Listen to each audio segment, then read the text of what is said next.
इंतहा ड्रामे की अगली किस्त में आप देखेंगे कि अस्मा बेगम शहनाज को और इसके बच्चों को सामने बिठाकर फैसला सुनाती हैं कि आज से आप लोगों ने इस घर में रहना है तो फिर अपने पोर्शन तक महदूद रहें, अपने लिए मुलाजिम रखें, अपना खर्चा खुद उठाएं।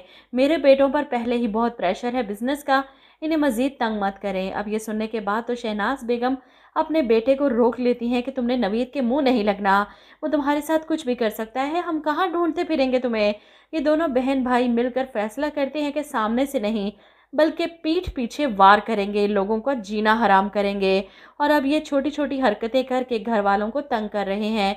मुलाजमा अनम का सूट प्रेस कर रही थी, अचानक किसी काम से किचन में गई, जब जानबूझकर सज्जल स्त्री सूट के ऊपर रख जाती है जिसकी वजह से सूट जल जाता है। मुलाजमा ये सूट लाकर अस्मा बेगम को दिखाती है, ये देखें, मुझे अच्छी तरह से याद है मैंने इस्त्री साइड पर रख कर गई थी।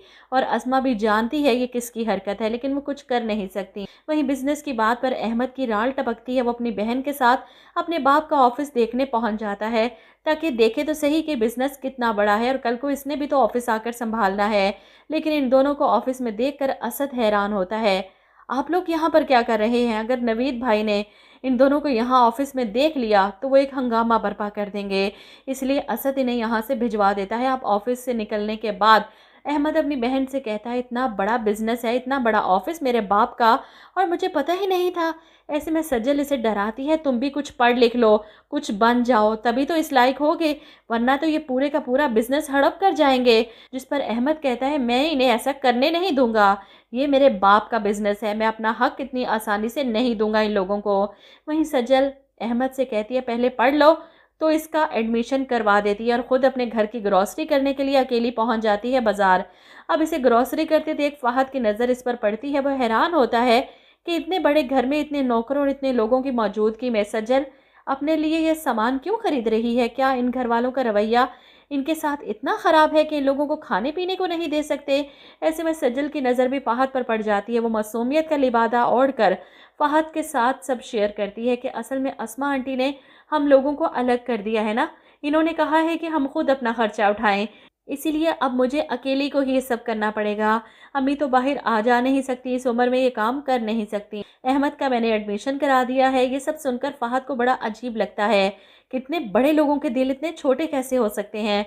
और जब वो अनम से मिलता है तो इससे बात शेयर करता है कि तुम लोग ज्यादती कर रहे हो, वो लड़की अकेली क्या क्या संभालेगी।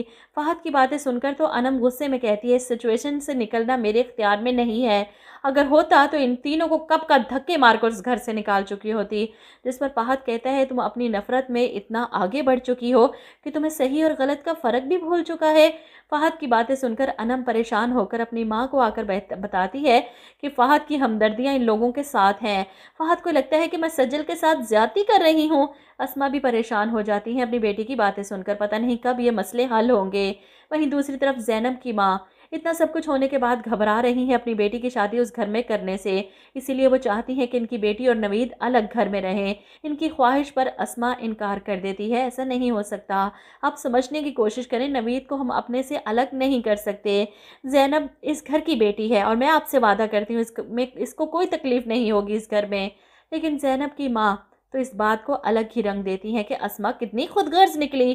खैर जब नवीद को ये बात पता चलती है, इस शर्त पर वो रुखसती करेंगे, तो ज़ैनब को फ़ोन करके खरी खरी सुना देता है कि मैं तुम्हें साफ लफ्ज़ों में बता रहा हूँ, अगर कभी कल को मुझे तुम में से और अपनी फैमिली में से किसी एक को चूज़ करना हो तो मैं अपनी फैमिली को सिलेक्ट करूँगा। इसकी बात पर ज़ैनब को दुख होता है।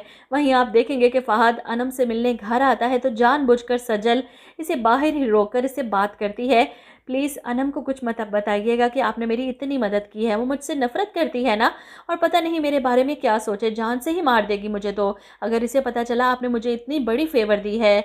अब यहाँ पर फ़हद तो खामोश है, लेकिन अनम ये बातें सुन लेती है और फ़ौरन तमाशा लगा देती है, फ़हद पर गुस्सा करती है, आप मुझसे बातें छुपाएंगे उस लड़की की वजह से, मैं सोच भी नहीं सकती थी कि आप ऐसा करेंगे। जिस पर फ़हद को भी गुस्सा आ जाता है, ऐसा क्या कर दिया है मैंने?